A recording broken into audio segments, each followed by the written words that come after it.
marami ang mga flight dito. All day yan, 24 hours.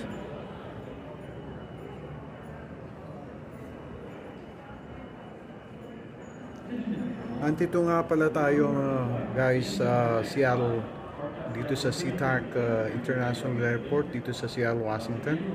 At ito yung area ng wings. Malaki kasi itong airport na to, kaya ito lang ay malit na bahagi.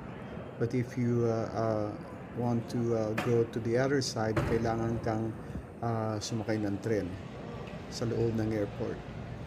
Enjoy! Way to the gate march 85A for your Spirit flight to Portland will be closing shortly.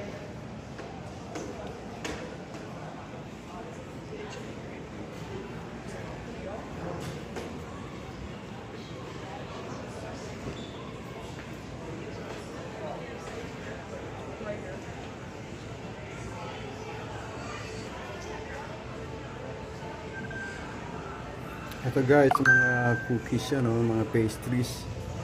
Mukhang masasarap ha.